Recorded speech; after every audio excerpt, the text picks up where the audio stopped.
Alrighty, so welcome everybody to the coordinated entry system training.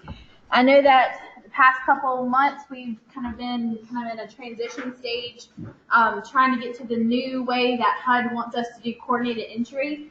So I know it's a little confusing, and I appreciate everybody being very understanding and going with the flow. And we, in this past couple of months, we've just been noticing areas that y'all are really working well in and some things that we need to tweak. So we thought we'd go ahead and do this training just to kind of get everybody on the same page. Now, I will say this.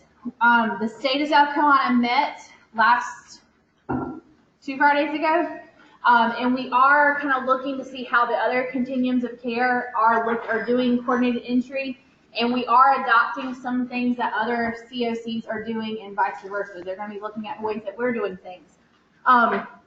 So there might be more changes coming down the pipeline, things to make our lives easier and your lives easier. So just kind of go with the flow, So we tell our clients all the time, go with the flow, do what you got to do. And so because, like I said, we anticipate some more changes from HUD, and we have some coming up October 1st that we'll let y'all know about. But we're just trying to make things easier, trying to make ourselves look good so that we can get more funding for our continuum of care in our state, okay? All right, so if you have any questions, like as we're going along, please feel free to raise your hand, or if you want to wait to the very end to see if we cover it, because we are going to be going from start to finish from when a client steps through our door to when they get picked up for rapid rehousing or permanent supportive housing. So if you have questions, you want to wait to the end, just jot them down or put them in our chat box, because we will check the chat box at the very end. But if you have burning questions, please feel free to raise your hand, okay? Everybody got a snack? Everybody got some sugar in them? Y'all are dragging on this lovely Monday morning. Okay. All right, so first to begin. So everybody who's sitting in this room has access to the MACH CES provider, correct? Yes. Raise your hand if you do not. Okay. Monica, you don't? Oh, I do. I'm sorry, I was waving at Alicia. Oh. All right, so we have our new intern over at Crest Central. We'll get you set up and you will have access to it, okay? Mm-hmm. So, yes. Where are y'all from? They're at Family Prom. Okay, so y'all haven't gotten your 101 training yet, so you will get that once you have your full training, okay? All right.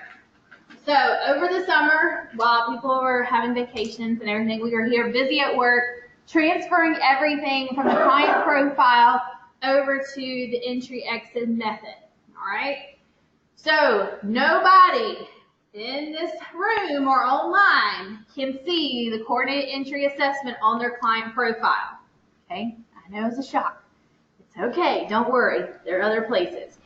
So what we did is we helped clean that up. We went in and we transferred all of those CES's assessments from the client profile who are still active, and we went ahead and created that entry exit for everybody to help y'all out so y'all wouldn't have to do it, okay? Our lovely interns over there, wave guys. These are going to be your best friends as we transition more to the coordinated entry process, because what they have helped me do is we've looked at okay, who has the data that's current and yet they have been housed already. So we've gone ahead and we've exited those people. We've made some changes so that we've clearly updated to let y'all know who is in need of housing and who is not, okay? If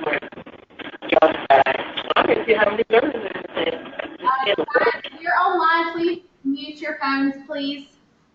Both ways, so probably better on the computer. Skip it out. What do I?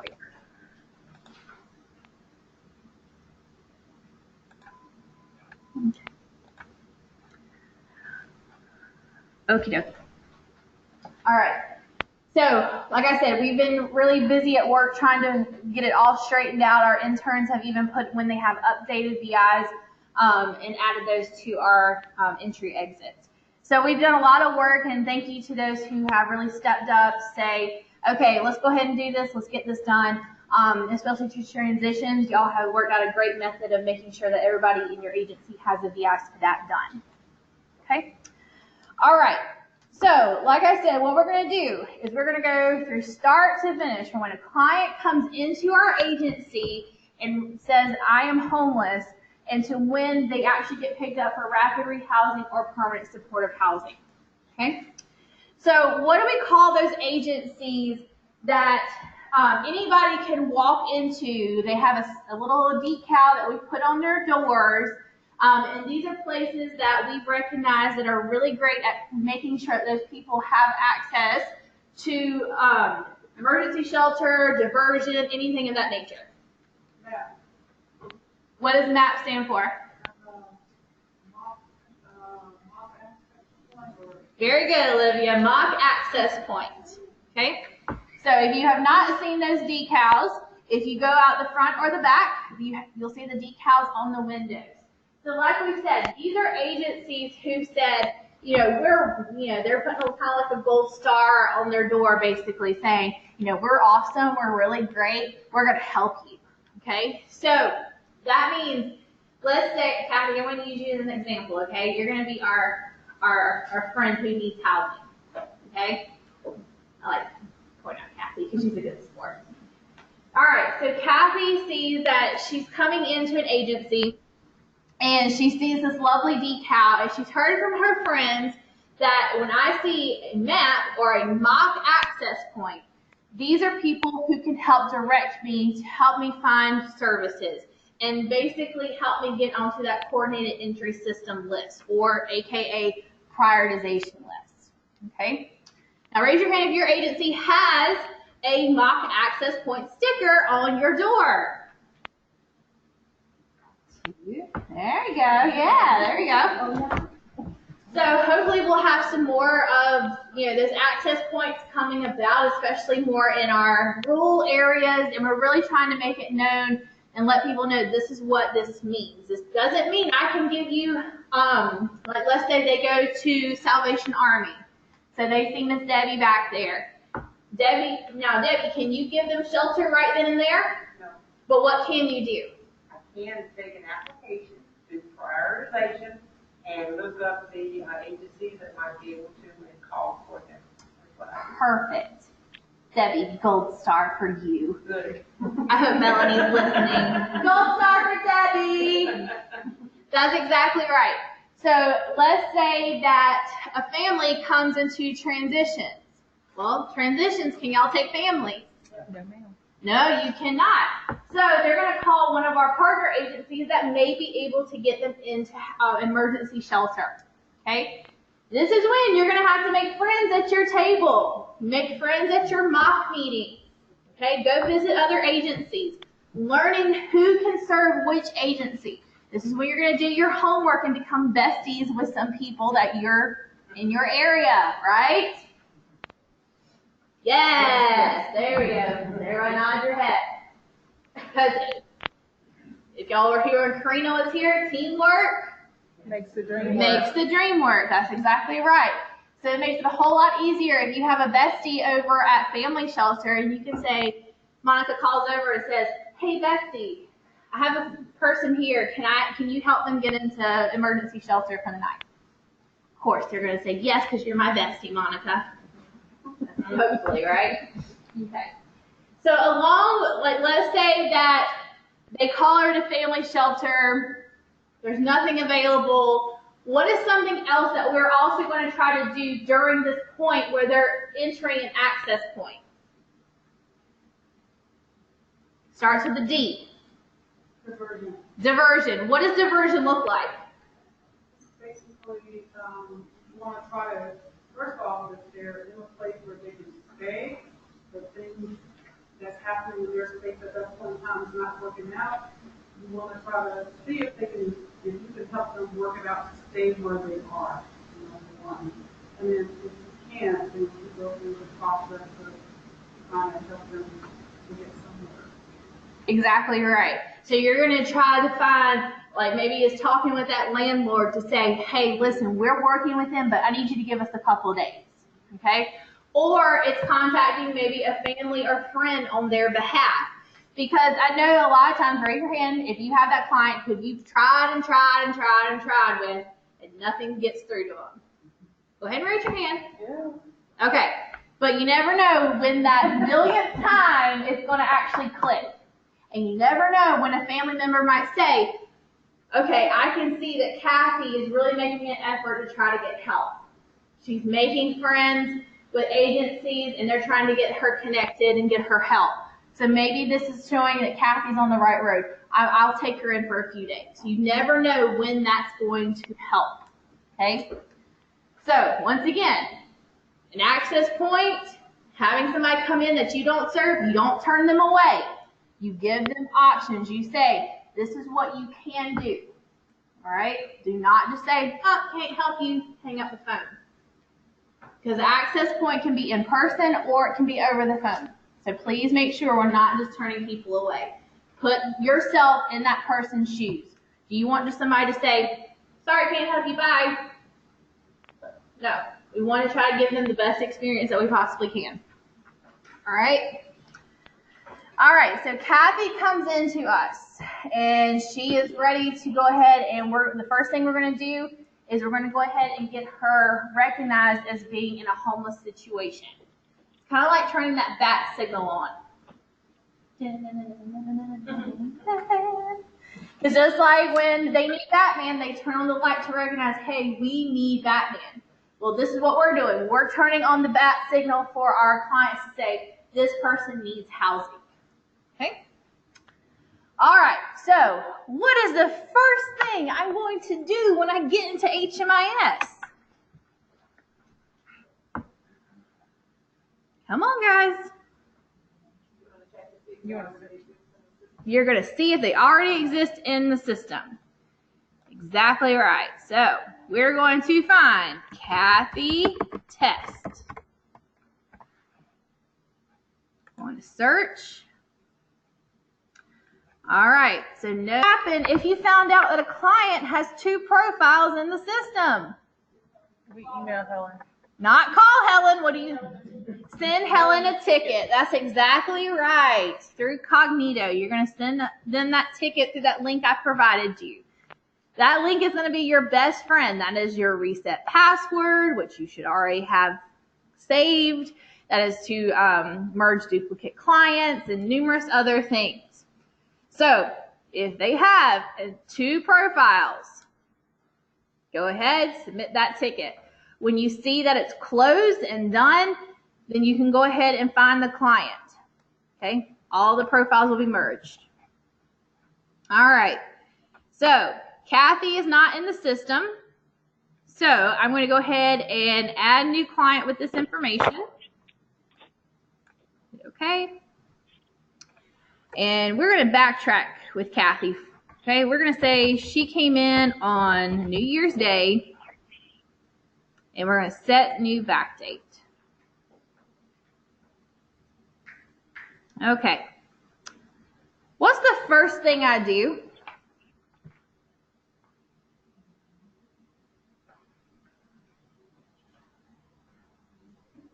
All right, not everybody at once. Release of information. Release of information. You are exactly right. Release of information. So I'm going to add a release of information. Now, trick question. What if I see that a client already has a release of information that is still active from another agency? Do I have to do another one?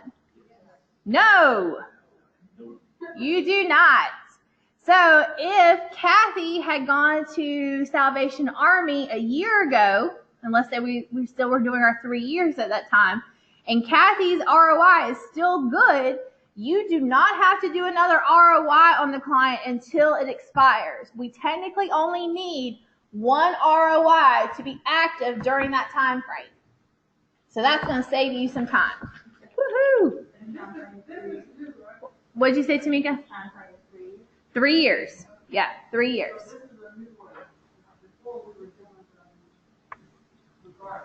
Right. Exactly. We're trying to find loopholes to help cut down on case manager work. So this is one way that we're doing it. So, like I said, if they already have an ROI from another agency that's still good, you do not have to do another one. Our ROIs are going from 1 year to how many years? 3 years. Exactly. Now, you can do it for your agency. If you are signing, signing the ROI, it can be for your agency's name. It doesn't have to be for the MACH coordinated entry system process. Okay? Because that way, if I have Monica over here, who, let's say that Kathy has never been in HMIS, this way she can easily get into the system, do the ROI for her agency, and it covers both coordinated entry and transitions. Okay, just making things easier. All right, what if a client says, no, I don't want my information shared? Can you still continue on with the coordinated entry process? Yes. No. No. The answer is no. This is different from how you do it with your agency. If a client says, no, I don't want my information shared, then transitions can say, all right, well, I can still put your information in for my agency. But with coordinated entry, when Scott, raise your hand, Scott, who is our new data analyst, who's going to be your best friend when it comes to coordinated entry in the reports, him and Kathy are tag teaming. A client cannot be put on that list if they have said no, because we cannot share that information with anybody. They're saying no to, I don't want you to tell anybody that I'm in need of housing. You're going to have to explain to them, well, unfortunately, because you're not wanting to share your information, I can't put you on the prioritization list because your information has to be shared with other agencies to get approved. So unfortunately, that's a little bit of a caveat when it comes to coordinated entry. So if you have been putting people on the prioritization list and they said no to their ROI, unfortunately, their names are not being sent out to agencies who have rapid rehousing and permanent supportive housing. What is the reason why they would not put their name out on the share if they know it's going to put them on the prioritization list? It just depends. It could be they thought that maybe y'all were just helping them independently. I mean, it could be for numerous amounts of reasons. You just never know what a client has been exposed to, what has been their history of trauma. You never know. Okay. All right. So I'm going to say that Kathy has told us, yes, it's okay to share her information.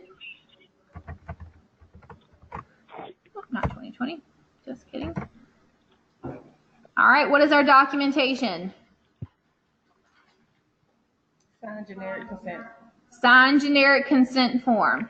Now, if you are doing coordinated entry, do you have any Homeless No More friends in here? Nope. Okay. Oh, sorry. Yes, Homeless No. Yeah. So, for example, Homeless No More, they have kind of like a call center where people can call in and they will do it over the phone. So, if you are doing this over the phone, the only difference is if you're getting verbal consent, you need to hit verbal consent and you are going to put your name as the witness. All right? So that's the only difference. Verbal consent, you have to have a witness.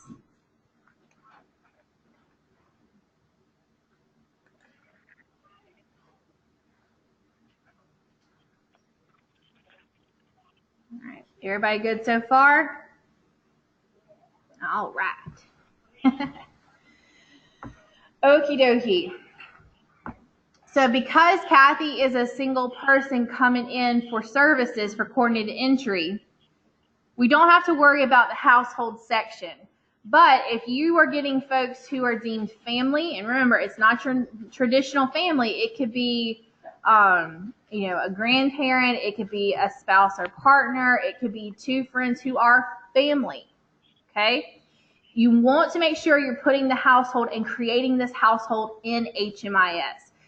If you get to this point, we're not going to go over households today because if you're used to households, you're going to know what to do. but there's so many different caveats of how to create or alter a family. We're not going to do this part today. I want you to call me and I'm going to walk you through that process because it is a little tricky to do a family. You always want to check the households. I don't care if you know this person has been by themselves for 4+ years. You want to make sure in HMIS that they are technically deemed an individual. Or if they're in a family, all the family members are connected. Because we want to give an accurate depiction to rapid rehousing and permanent supportive housing, how many folks are in this family unit so that they know exactly, well, this is how many bedrooms they're going to need. That's going to help our friends at Mercy especially too. Hi, Mercy. Hi. All right. So.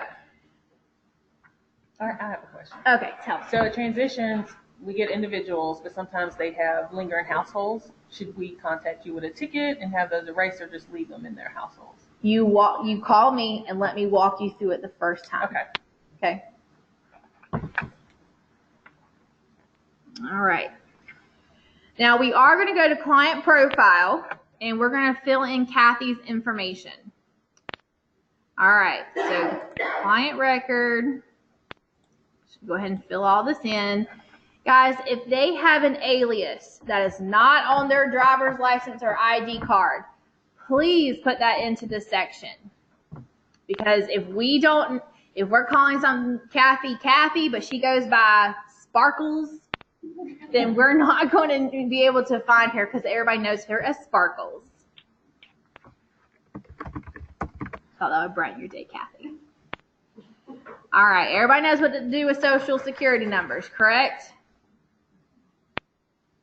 If I have somebody who gives me only the last 4, do I do that first? Absolutely not. You leave those 2 blank. I think I've fussed at enough people about doing that. Because what the system does is they think that person is the same person if you're only given the last 4 and you're putting all those zeros in.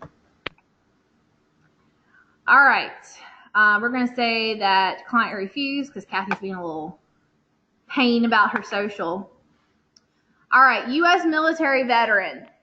In this question, am I getting down to the nitty-gritty of knowing what kind of discharge you have, how many months you were active duty, what branch of the military you were in?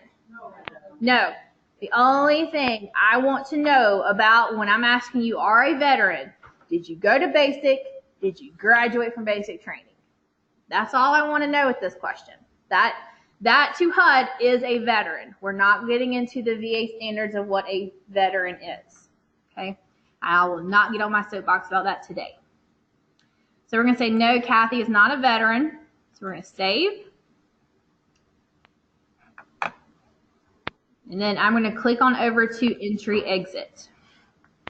Do we have any questions so far? Making sure nobody in our chat box needs anything. So we're all good so far? Okay. So Kathy has gone into Salvation Army. Debbie has done her due diligence. She has called family members. They are not taking Kathy because Kathy is, Kathy, bless her heart. But Debbie did her very, very best. She did not turn her away. Good job, Debbie. Gold star. Melanie, give her a gold star when she gets back to the office. Yeah. I think she's online. All right. So Debbie did her due diligence, and she got Kathy in to transitions. Good job, transitions. Woo! You got Kathy in. Just be, look out for that one. All right. So who is going to start the coordinated entry process? Is it going to be Salvation Army or is it going to be transitions? Raise your hand if you say Salvation Army. Raise your hand if you say transitions. If you said Salvation Army, you are correct. Okay? It's the first person who has contact with that person needs to complete the coordinated entry system process. I am not talking about just those starting questions and Here you go, transitions. You can do the VI for that. No, you're doing it from start to finish. We have seen a few coordinated entry system processes where just those basic questions were answered, not the VI. You're not doing any good if that client does not have a VI for that, my friends. Okay, from start to finish. Okay. All right, so Miss Debbie is going to start an entry exit for Kathy. My friends, did you know that there is called a next button on the entry exit page? Yeah. Please use that next button. Okay. You need to click through to see if a client has a MACH CES open entry or not. What we are finding is that people are being a little lazy and they're not clicking that next button to see if a client has a coordinated entry system entry already, and you're creating duplicate entry exits. Scott's going to fuzz at you if you do that, right, Scott? So please make sure that if you haven't, what do you say? As soon as I figure out what that is.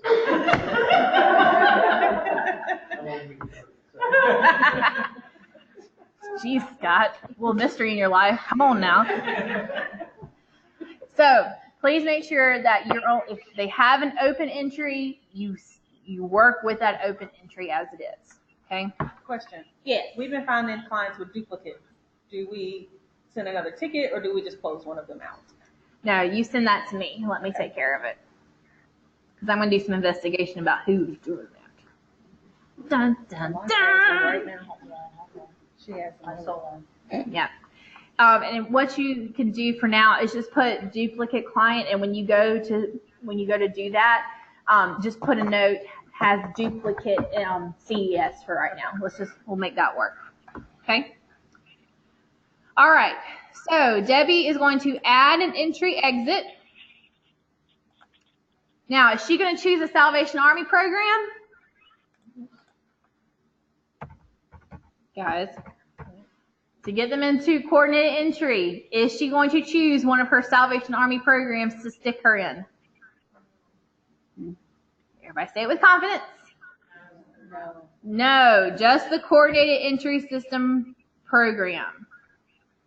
If Debbie is just serving that client for coordinated entry, she does not need to put them into a Salvation Army program if she is not giving them services. Now, if Kathy was to go to transitions first, they would need to do a mock CES entry and then put them into a transitions shelter bed. You see the difference?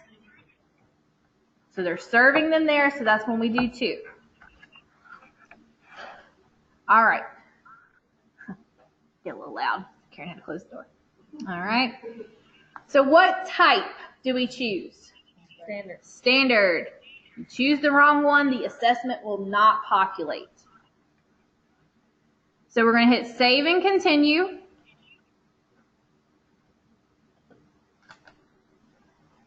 And we're going to start answering our questions.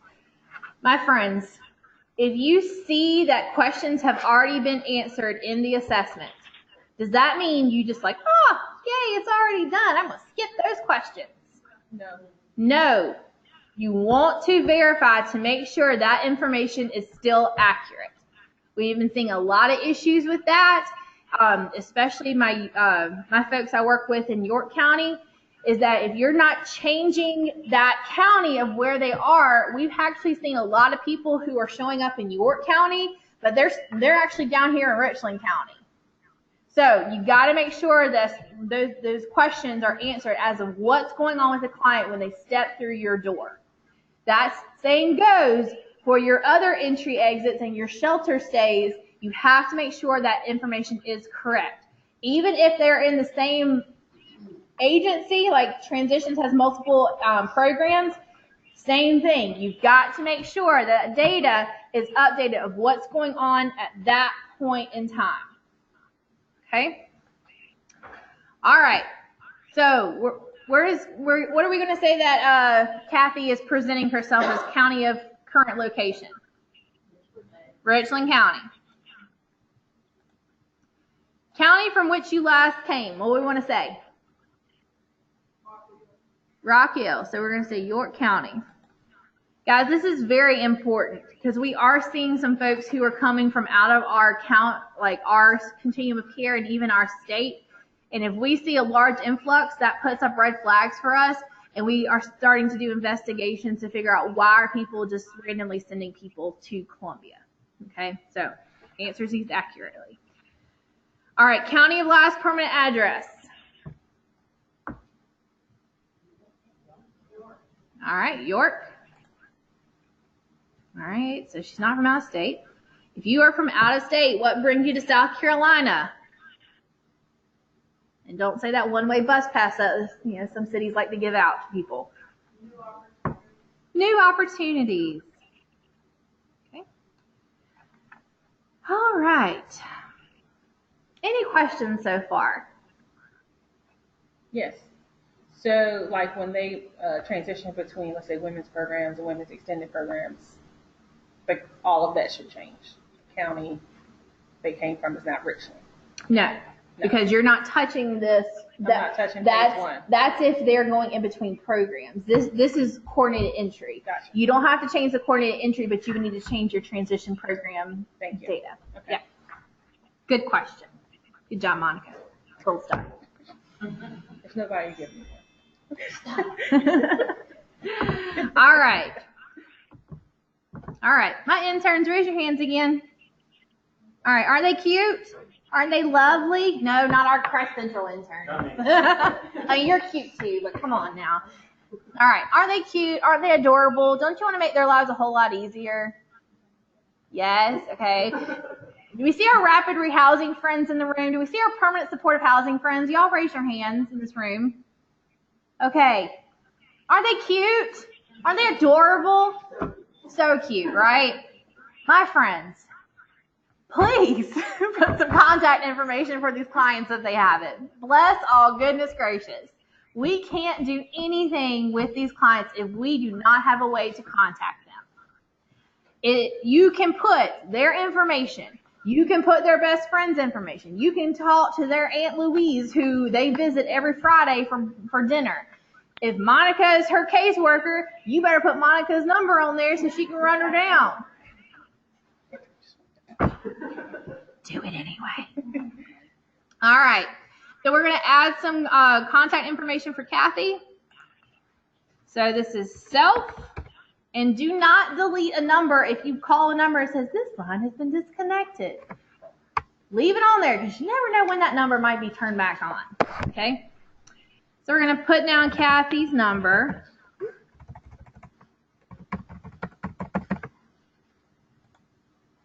Does this number accept text messages? Now, the reason that we ask these questions, there are some agencies in our continuum of care who've gotten really tech savvy and have found the program like Text Now and all those other texting programs. You can actually download it and you can actually, it assigns you a number and you can actually text that person on your computer without giving out your cell phone number. So this way you can have contact with them. They're not calling you at 4 o'clock in the morning when they're having a bad day. But it's a way to get in communication because sometimes the minutes will run out, but the text messages can still be received. Okay, so please let the agencies know if that number can accept text messages or not.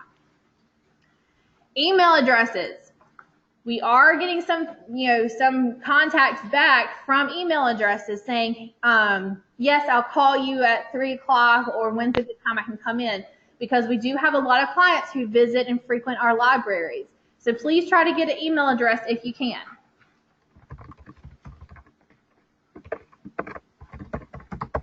All right, sparkles. And do they give us permission to contact this person, yes or no? If they say, no, I don't want you contacting this person, don't call that person, okay?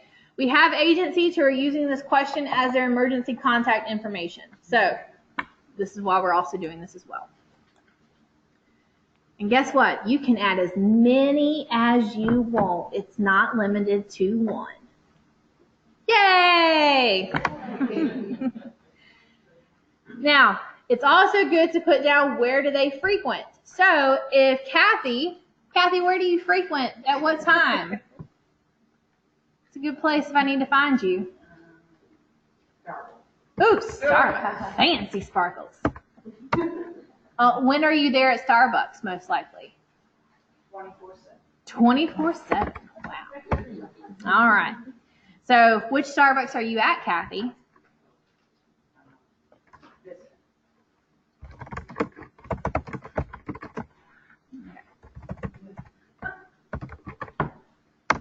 All right.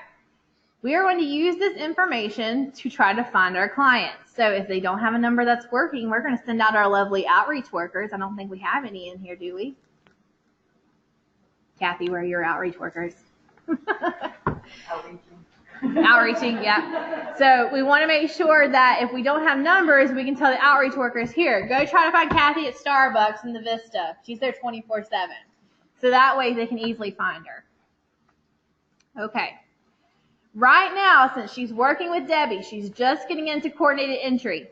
Do I need to worry about prioritization documentation?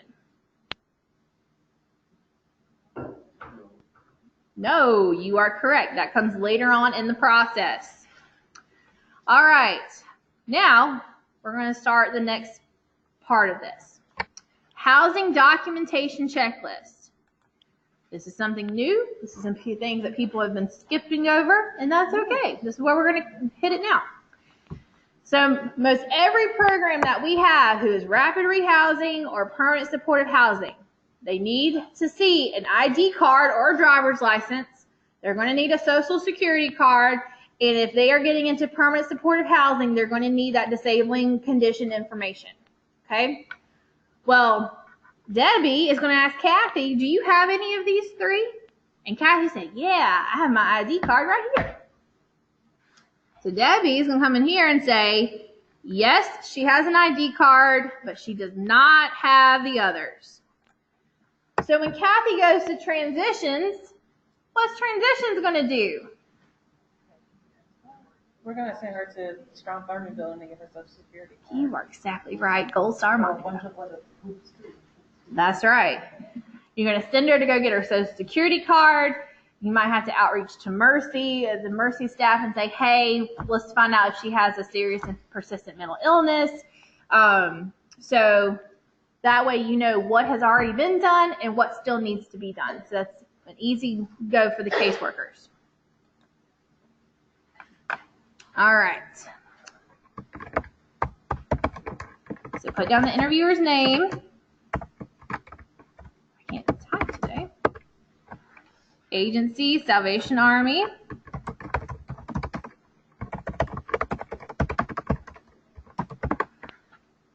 The date the VI spit out was done.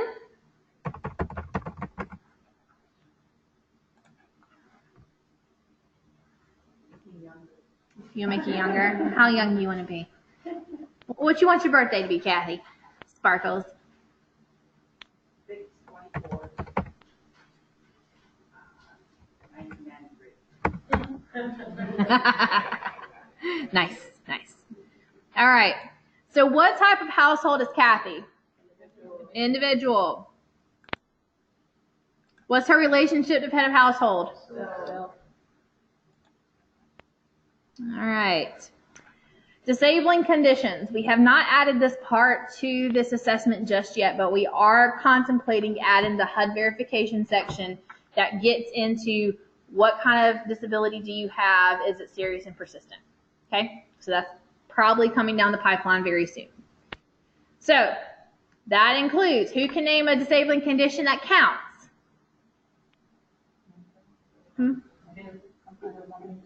Mental illness. Renal failure. So that would be under what category? Chronic health conditions. Physical disabilities. Very good. Very good. You've never known she was my intern. One more. Developmental, actually allowed. One more after that.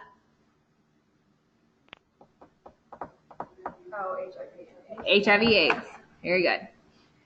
So disabling condition, yes or no? I'm going to say yes. Oh, sorry. Sorry, Kathy. All right, residence prior to project entry. So where was she staying last night, Debbie? What did she say? On the street. So place not meant for habitation. Kathy, how long were you on the streets for? 2 nights. 2 nights. So that's going to put her at 12/30/2018. Please don't get confused with this question. This basically means, when did this stint of homelessness begin? That's what this means. And I know it's worded weird, but that's what this means. When did this stint of homelessness begin? All right. Now, has everybody gone through, because this is a really important section, because we have seen a lot of people skip over this section. And unfortunately, we can't tell if this person qualifies as chronically homeless because these questions aren't answered. So, how many of you have gone online and researched the HUD chronically homeless flow chart? I have seen it. Yeah. You have seen it, but In class. if you Google HUD chronic homeless flow chart, click on that first one.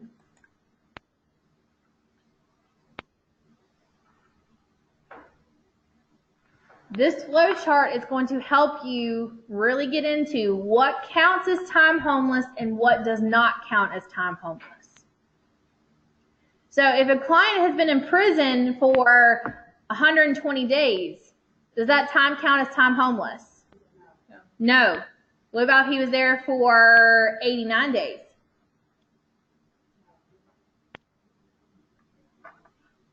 The answer is yes, everybody. If a client was in prison, so let's say that when Kathy came to Debbie, Kathy just got out of prison. Yeah, hitting the bottle a little too hard. Okay, so she was in there for 89 days. The night before, she was on the streets homeless. Because following the chronically homeless flow chart, the time that she was in prison, because it was less than 90 days, and because the night before she went into prison, she was truly homeless, that time in prison can count as time homeless. Same thing goes for detox centers, psych wards, anything like that. As long as it's less than 90 days, that time can still count. Now, if it goes over that 90 days, then the two instances of homelessness, they're split up. Same thing goes for if they're couch surfing. If they're couch surfing for 6 nights, that time can still count as time homeless. If they couch surf for more than 7 days, that time does not count as time homeless. Really pay attention to what this chart says and really study it, because this is going to help you answer this section of questions right here. Okay? Yes? Are the red questions still the ones that are mandatory to answer? They're not mandatory, but we just put it in red to kind of say, hello, these are really important. But they're not mandatory to answer just yet. And the red ones are the ones that we would answer when we go between programs. So they're not literally coming off the street. They're now coming from, let's say, women 20. Right, exactly. So Transitions had a really great question. Okay, so let's say Debbie is putting in all this information. What HMIS is doing is it's tagging and saying, okay, at this date, at this time, this is what's going on with Kathy. Okay? When Debbie sends Kathy over to Transitions that same day, that data is going to transfer to Monica. Monica's going to go through it really quick to make sure everything looks good. Later on, if Kathy gets accepted to one of their other transition programs, they will have to alter that information to match what is going on currently when she's into that program, when she's entered. Okay? It's all about tagging when these events happen. Because y'all have heard about system performance measures, right? No, some of y'all, yeah. That's going to be very important for y'all to pay attention to, because that's what they're going to see. They're seeing how long people are being homeless for, how long do they have no income, and everything is being tagged in HMIS. Okay. All right. So Kathy, we're going to say, has been homeless 4 times in the past 3 years, and it's going to equal more than 12 months. All right. Housing status. What are we going to put for Kathy's housing status? Literally homeless. What continuum of care is she in? MACH. Are you willing to relocate, Kathy? Okay. We are going to be adding a feature very soon, hopefully. We've got to get it approved through our policy committee, that we are going to ask them, what counties are you willing to relocate to? So that way, we're not spending time saying, okay, well, they're willing to relocate, but they don't want to move to Lexington. So this way, we're going to narrow the search field down. All right, Kathy, are you willing to have a roommate? Yeah. Okay. So this might be a kill 2 birds in 1 stone type of situation. So Kathy is not a veteran, so we're not going to answer these questions for her. This is where we are going to get into the whole, what branch were you in? How long was your service for? What was your discharge status? Because this is going to help our SSVF programs and our VOSH programs to help identify veterans who are able to get those types of services. Right now, what we're doing with veteran case conferencing is our SSVF coordinators are actually going through the list, contacting every single veteran to check on their veteran status. But if we can go ahead and get this information already into the system, it's going to help them in the long run as well. Okay. We also want to see if it's verified. So if Kathy was a veteran and she had her DD-214 card and she gave it to Monica or Debbie, then we can say, yes, this was verified by a DD-214 form. Da, da, da. All right, Kathy, are you a domestic violence victim or survivor? No. No. Now, if she was, what would we probably need to do? Ask her if she's safe. Ask her if she's safe.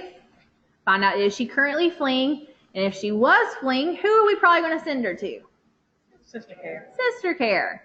Or one of our other, like say Passage or any other place that serves our domestic violence victims. Okay. All right.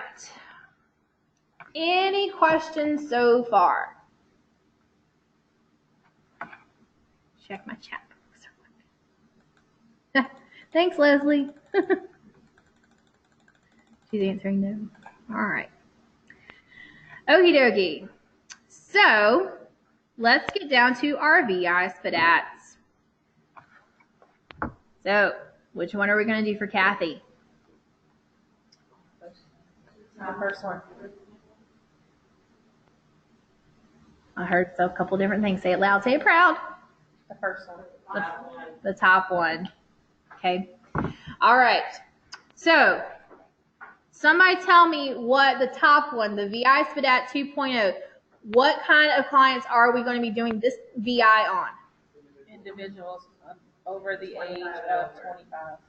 Correct. Individuals who are 25 or older. Who are we going to do this version of the VI SPDAT with? Families. Families. Does it have to be a mom and 2 children or a dad and 2 children? No. Any unit that identifies as a family. What about this one right down here? Youth? Between what ages? 17 and 24. All right. So we're going to go ahead and start the VI SPDAT on Kathy. All right, and so we would answer all of these questions for her. I'm not going to go through all these questions because everybody in here has watched those videos about how to administer all 3 VI SPDATs, correct? Correct. Okay. If you have not, I highly suggest you go to this lovely website that we have created for you called midlandshomeless.com. It will pull up. That'd be great. I have a question. Yes, ma'am. What if when you're filling out the VIs to that, this person, you're asking the questions, and the person starts saying, well, whatever will get me housing, whatever will get me housing. You have to say, you redirect them and you say, it's not about what gets you housing. There are certain programs that are based on they have certain eligibility requirements.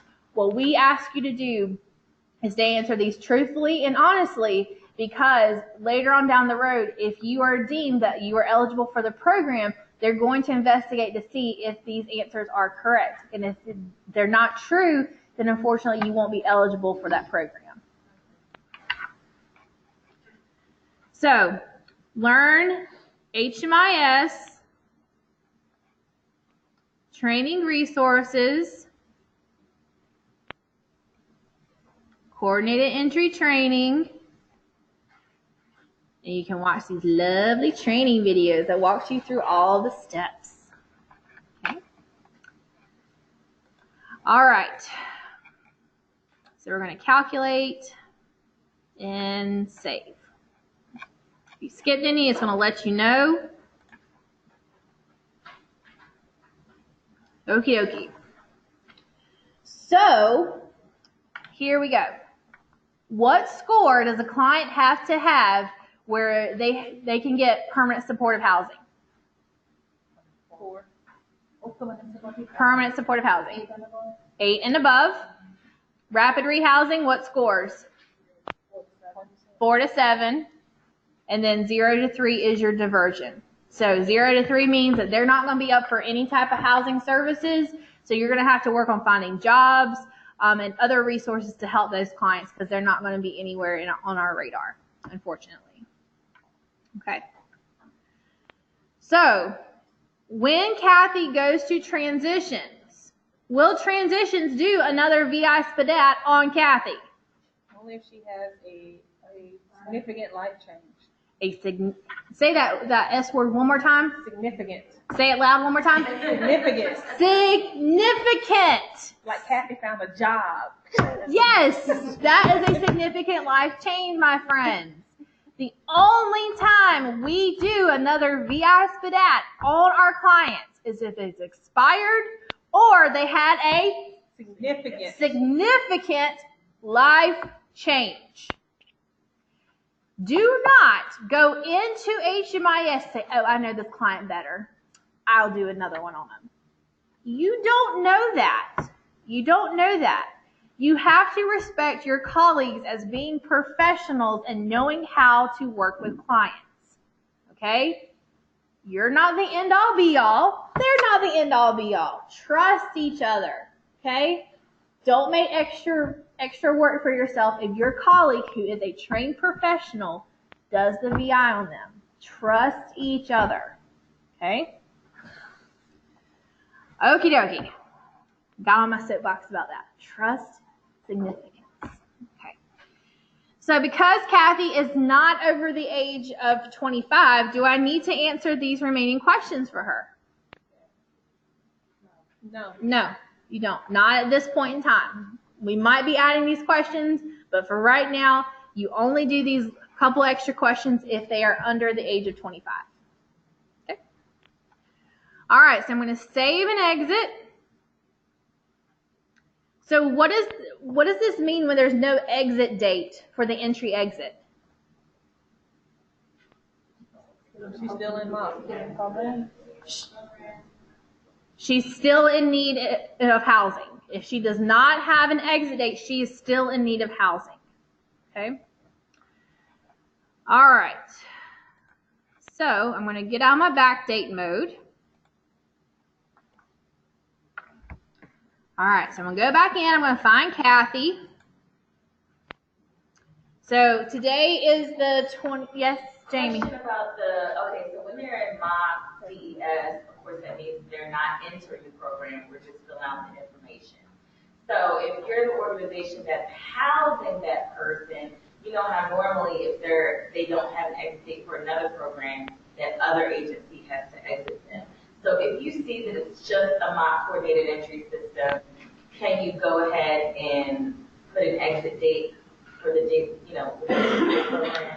as of right now, what we want you to do is we want you to send us that information to say you are housing that person, because we are going to be doing a lot of analytics on this, making sure that everything is closing out, HMIS is not running funky and needs something special. So what we ask of you is that nobody close out a CES entry. Okay, once again, do not close out a CES entry. You need to send that to Kathy, myself, or Scott, or our interns. What I'm going to do is probably a good idea is I'm going to add this to our Cognito form where you can pick close out CES. I'm going to put that as an option, okay? It's probably going to take a few days to close out or to come up. Okay. All right. So we're going to put today's date, and we're going to keep on going. Now, I love to throw in code words for people who are watching this later. So I'm going to let somebody make up a code word that they're going to have to put in for their training. Who wants to make up the code word? Tomatoes. Okay, I like it. So code word for this training video is tomatoes. So you're going to have to put that onto your assessment as well. So make sure you write down tomatoes, or call Olivia and be like, what did you put as the code word? So if Olivia forgets it, we're all in a heap of a mess, right? You watch the video, that's right. Okay, so it's today's date, 9/23/2019. Okay, so is her VI still good? No. Yeah. No. 6 months. 6 months. That's exactly right. A VI SPDAT is only good for 6 months. Now, what Scott and Kathy are going to be tag teaming on, it's mostly Scott, but I don't want him to say anything that's going to incriminate him right now. Scott is working on a fabulous report for us that is going to give us ample warning of when a client's VI is about to expire. So we're going to be sending those lists out to everybody, and we are also going to get our lovely interns to help with that as well. Now, my friends, look at these lovely interns one more time. They only are here 2 days a week, and they have lives, college, all that good stuff outside of this. So they're not going to be able to take on this alone. So that's why everybody has to play their part into coordinated entry. Okay? Don't just rely on the interns. Kelsey, don't do that to them. Yeah, I was here. You know how hard it was. So we will be sending that out periodically to say, this client's VI is fixing to expire. This client's VI has expired, and we are setting a time limit. If we have not seen them or had gotten an updated VI in a certain time frame, we will be closing out those folks, so they will not be deemed eligible for coordinated entry. Okay? So please make sure you're doing that in a very timely manner. All right. So it's time to do another VI for Kathy. So does this mean I'm going to come in here and hit add entry exit and do another entry exit for her? No. Absolutely not. Don't you dare do it. What am I going to do? Interim. An interim. How do I get to the interims? Hit the entry exit. Hit the interim. Anytime you need to update information, it goes into an interim update. This includes updating a VI SPDAT, updating other information. So if Kathy was to go back to York County, they would need to do an interim update for her. Okay? Raise your hand once again if you're rapid rehousing or permanent supportive housing. If you are doing prioritization documentation, you are doing it in an interim. Okay? All that goes into interim updates. Okie dokie. So I'm going to add an interim review. And this, we're just going to do an update. You don't have to worry about the 30, 60, 90 days. We're just doing an update. Now, I am going to backdate this just a couple days to the 15th and hit save and continue. Okay. Love that my computer's not working today. Awesome. Great. All right, ignore the man behind the green curtain for just a second because HMIS is being dumb today. Talk amongst yourselves.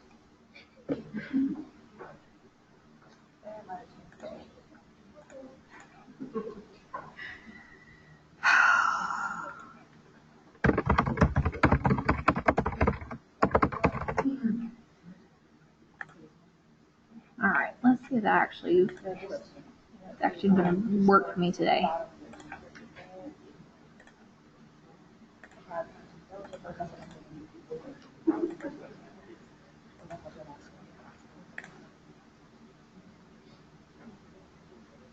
Haha, there he goes. Okay. All right, so that was a quick fix. It's a Monday. HMIS has coffee this morning. All righty. So we're going to go through, we're going to double check to make sure all this information is correct. So county of current location, if Kathy went back to York County, we would change this to York. What would be the county from which you last came? Richland. But her county of permanent address would still be the same. All right. We're going to check to make sure. Is this her correct phone number? Is sparkles24@gmail still her email address? And that's right. Good catch. All right. So we're going to say that she is now hanging out at Pathways on Mondays, Tuesdays, and Wednesdays. All right. Has anybody seen her for prioritization just yet? Nope, not yet.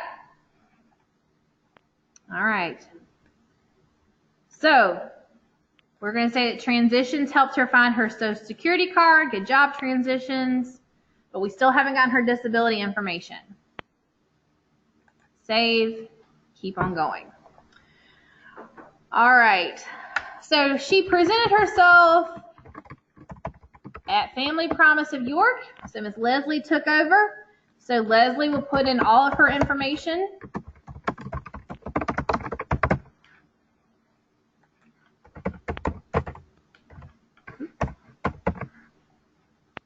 All right, she's still an individual. She still is head of household. So do I need to change this information right here? Yes, because I still need to make sure of what's going on.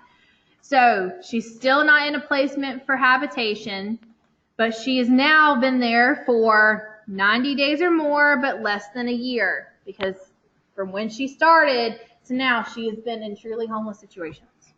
Okay? So we're still at more than 12 months. She's still literally homeless, still in MACH. Kathy, you still willing to relocate? Are you still willing to have a roommate? All right, cool. Are you still no to a domestic violence situation? All right, cool. All right. What do I do from here? You add a new VI SPDAT. Add a new VI SPDAT.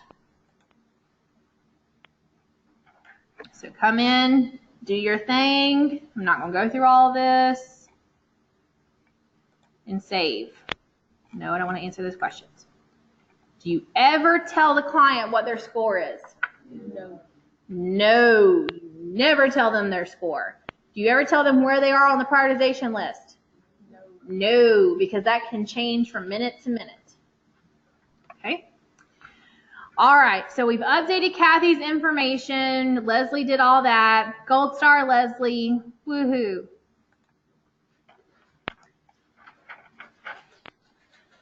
So what does this one right here mean?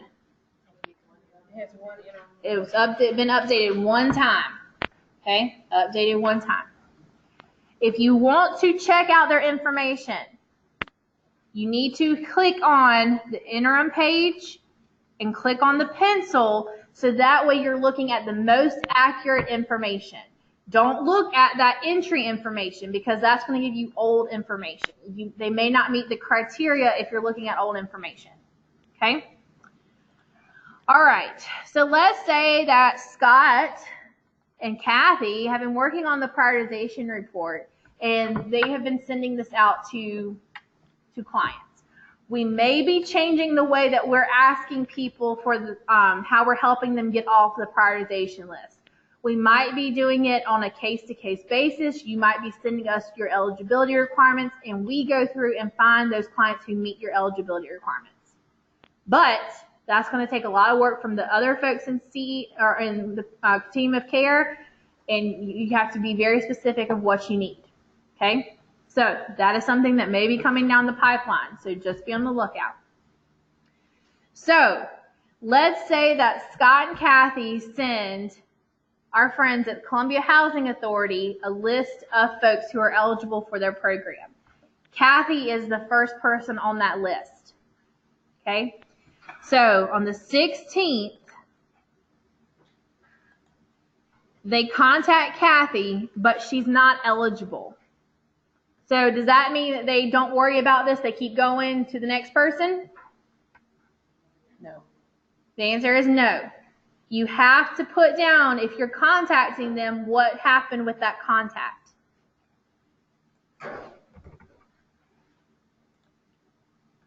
All right, so the Housing Authority is going to come into their MACH CES interim update. And they're going to come down here to prioritization documentation. They're going to add it. So they went out and talked to Kathy, and they were able to find her on the first try. So the start date and end date are the same. How long do you have to find a client? 72-hour business day or business hours. Okay. All right. So Columbia Housing Authority is going out trying to contact her. And let's say that Kathy is not eligible because they haven't gotten her disability information and they can't get a doctor to say she has an SPMI. That's something that they need. So we're going to say, after we talk to Kathy, not eligible because of eligibility requirements. If, let's say that she's not deemed chronically homeless because of her disability just yet, we're going to say not chronically homeless. If we're working with a veteran and she's not a veteran, we're going to say not a veteran, or she has a criminal background that we can't take. You have to tell us why you're not choosing her. If you are getting federal dollars, and that includes ESG, we will be going through this to make sure on monitoring this year to make sure that you are documenting your prioritization documentation. So please make sure you are doing this. All right, so we're going to save. So now we know this is why they could not take her. This is backing up. This is, CYA, CYB. You know what that stands for, right? Yep. Okay, good. So this way you can have documentation to say this is why we couldn't take her. This is also helping the next person coming behind you if they have the same eligibility requirements, so they're not wasting time to say, oh, Kathy is not chronically homeless. Okay? Kind of figure that, but I'm just going to double check to make sure. But you're helping each other out.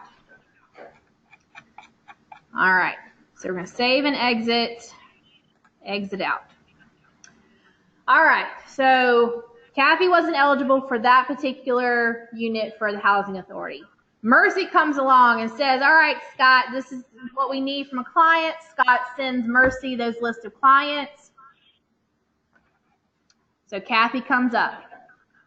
I'm going to do another interim, add an interim review, update, save and continue. So Mercy got Kathy in with their psychologist, and Kathy has a SPMI. Okay, they have all that documentation.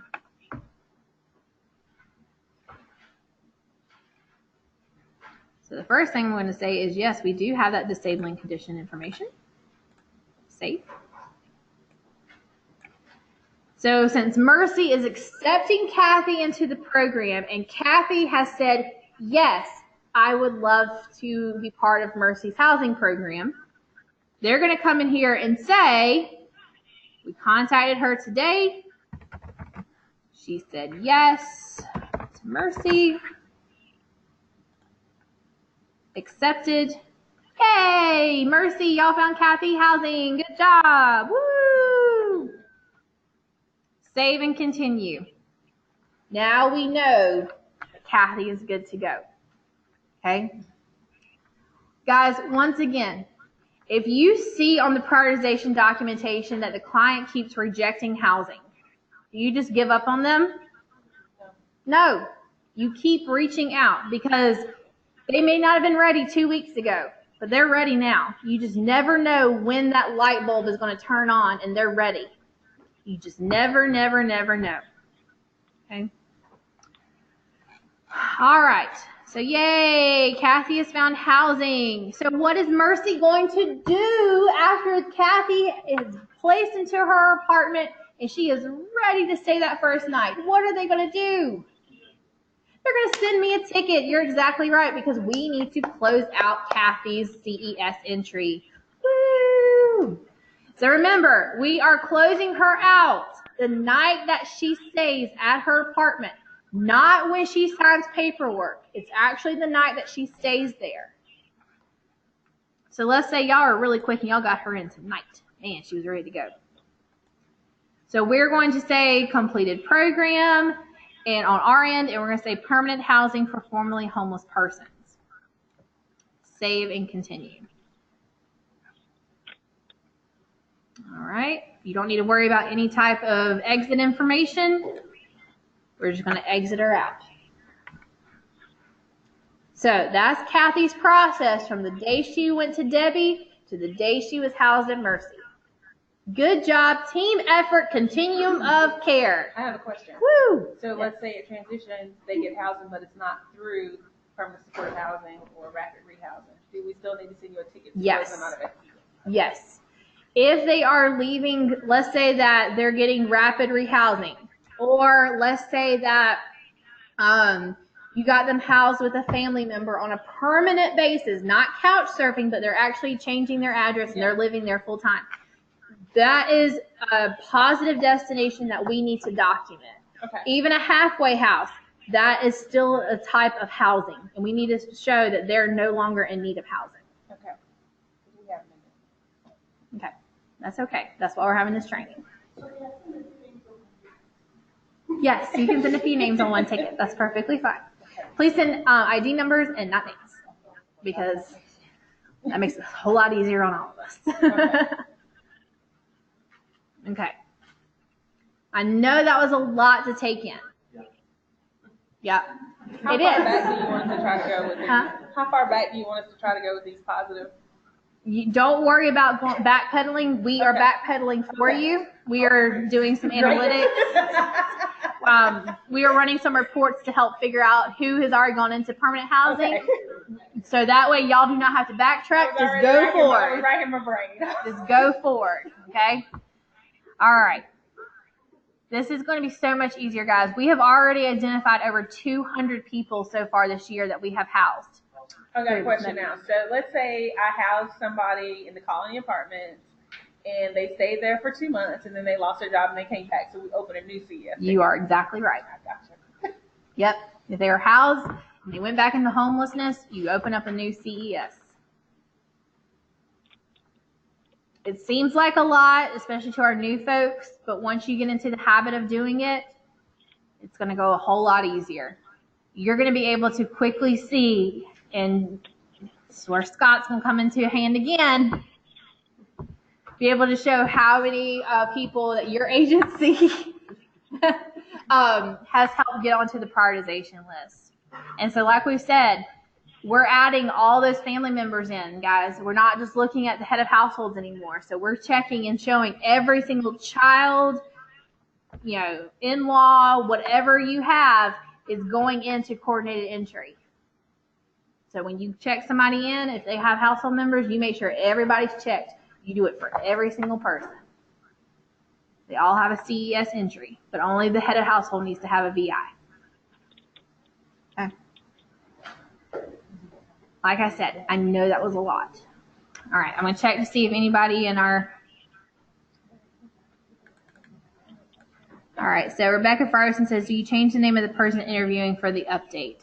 That's only if you are updating the VI spit out, you change all that information. You don't have to worry about if you're doing prioritization documentation. Do we have any other questions? Does everybody feel comfortable of knowing the new procedures of what to do with coordinated entry? I think I'm clear on the question about if they have attached family with them. For example, when we have a client who comes in, they have kids, but the kids are not with them because we don't have family members.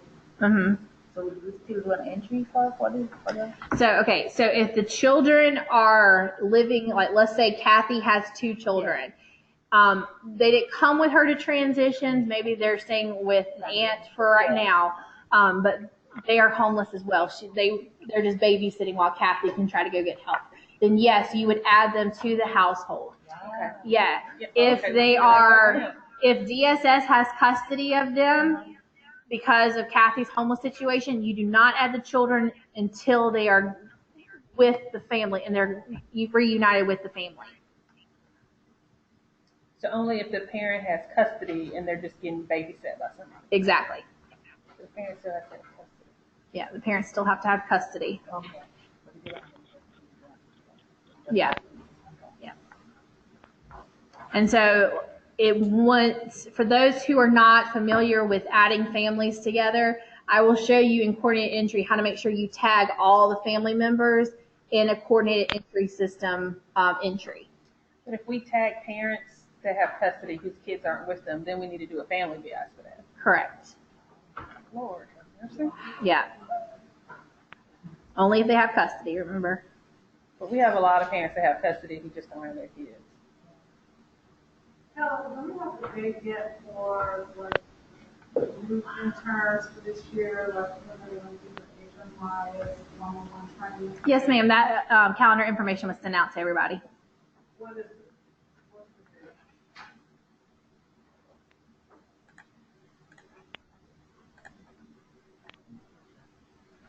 That is, if they are doing client point, it is the 30th at 1 o'clock. If they're doing shelter point, it is at 2:30 on the 30th.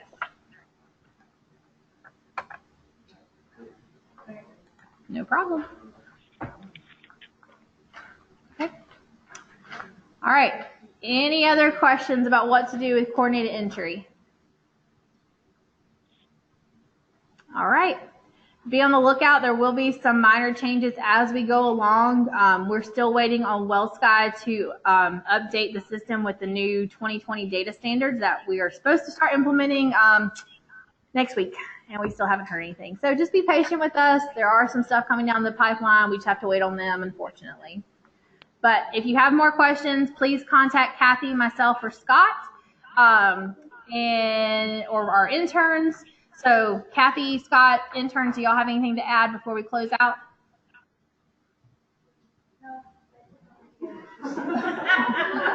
Actually, quick question. Anybody know, besides Ron, anybody know Ralph Bradford? I've asked SOS about him.